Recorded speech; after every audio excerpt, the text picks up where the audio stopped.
Nalulungkot ako sa nangyayari talaga dito sa ating politika sa Pilipinas. Tignan nyo, merong nangyayari sa Senadong may mga bumaligtad na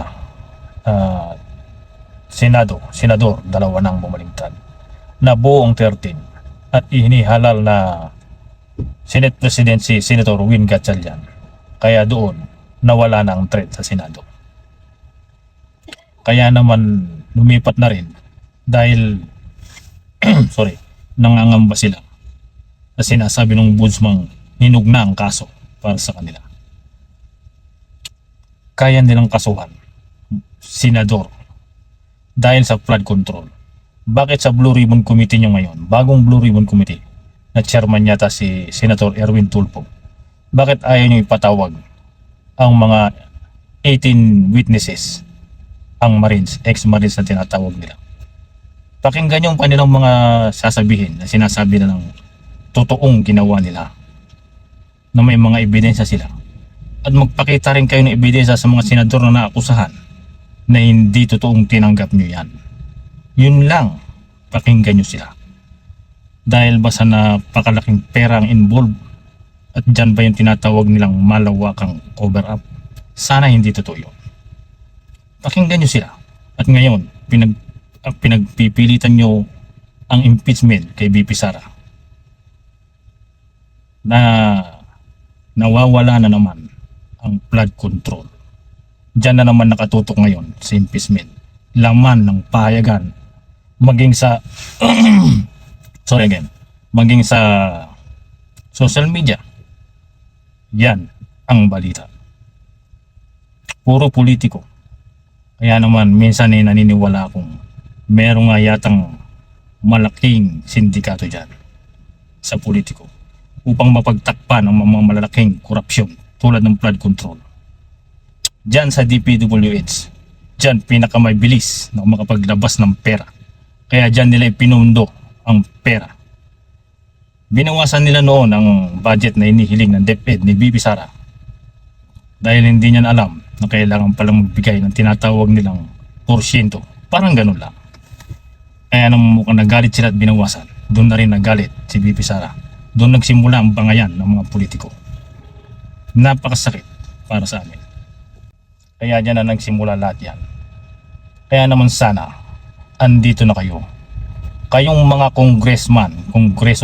mga congressman na nag-aakusa kay BP Sara at mga senador na nagpipilit na ma-impeach si BP Sara dahil sa kanyang confidential fund. Kayo ba walang confidential fund na ginagamit o ginagastos? Noon nga, balita na pork barrel 70 million bawat kongreso. Ewan ko lang sa senador, mukhang mas malaki. Saan nagagamit yan? Di ba lahat kayo may confidential fund din? Sana naman maging totoo tayo. O mag-aalanganin lang kayo, nangangamba kayo na kung mananalo si BP Sara, ay baka gumanti siya sa inyong mga ginagawa sa kanila. At kung dumating man at pala ring manalo siya, mawala na sana ang gantihan. Magtrabaho na kayo, ang may hirap ang pakinggan nyo. Ang may hirap naman ang tulungan ninyo. Sa DepEd nyo lahat binuhos ang napakalaking pera. Pati nga ang PhilHealth naglagay din ng pera sa DepEd. Sa DPWH pala, sorry.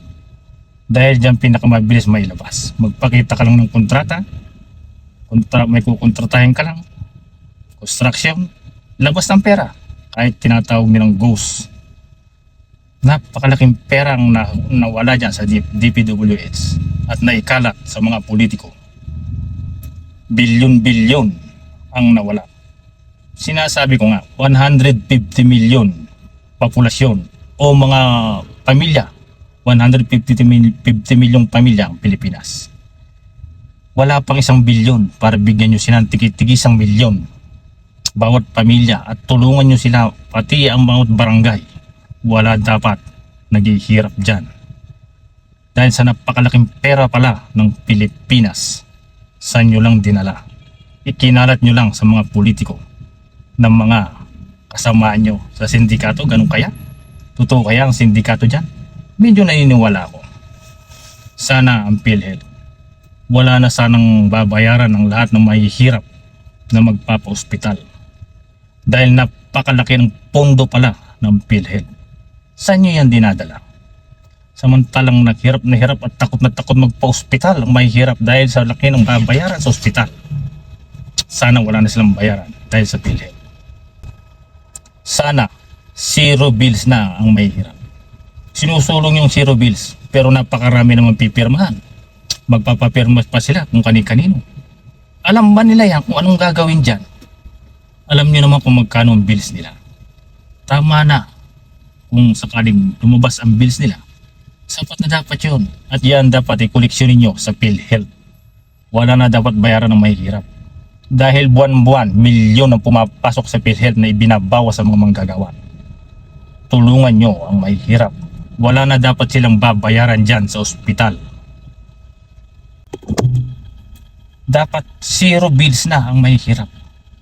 Tulungan nyo sila. Takot na takot magpa-ospital ang ibang mahihirap. Hindi man sila makapag-ospital, pasyalan nyo sa bawat barangay ang mga mahihirap. Marami nagkakasakit dyan. Tulungan nyo sila. Tulungan nyo ang mahihirap. Ospital, dapat wala na silang babayaran ng bills. Napakalaki ng pera ng gobyerno ng Pilipinas.